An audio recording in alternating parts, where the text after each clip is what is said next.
There was once a man named Ezra, a fisherman who looked strong on the outside but was silently drowning on the inside. Every day, he carried storms no one else could see, storms of fear, disappointment, immense pressure, and deep exhaustion. On the surface, he was a rugged fisherman, skilled and capable. But beneath that exterior, his heart was a battlefield of silent struggles. He felt like he was constantly battling against a current that threatened to pull him under. He smiled, he worked, he provided, but inside, the waves of anxiety were crashing against the shores of his soul.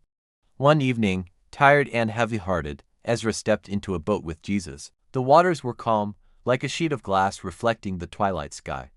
It was peaceful, a rare moment of stillness in Ezra's chaotic world. But as we all know, life has a way of changing in an instant. Suddenly, the sky darkened. The winds began to howl, not just a breeze, but a furious, roaring gale. A violent storm rose without warning, tossing the small boat like a toy in the hands of a giant. Waves crashed over the sides, filling the boat with cold, dark water. Fear, raw and primal, gripped Ezra's heart.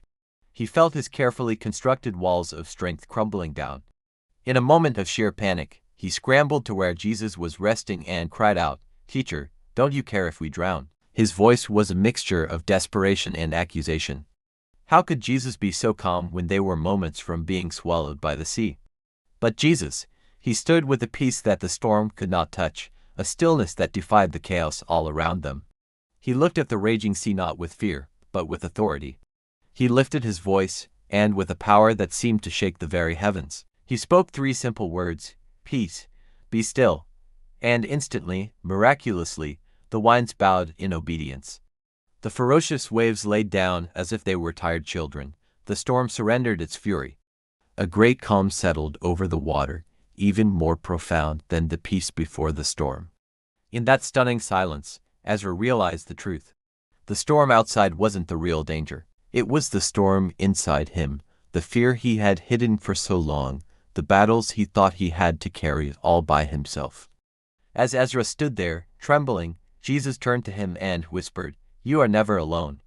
Even when the storm is bigger than you, it is never bigger than me." Those words washed over Ezra's soul, calming the tempest within him just as Jesus had calmed the sea. He understood that his strength wasn't meant to come from himself, but from the one who commands the wind and the waves. Remember this story when you face your own storms. Your storm does not end your story. Sometimes, God uses it to show you his power and to remind you that you are never, ever alone. Like and subscribe for more videos like this.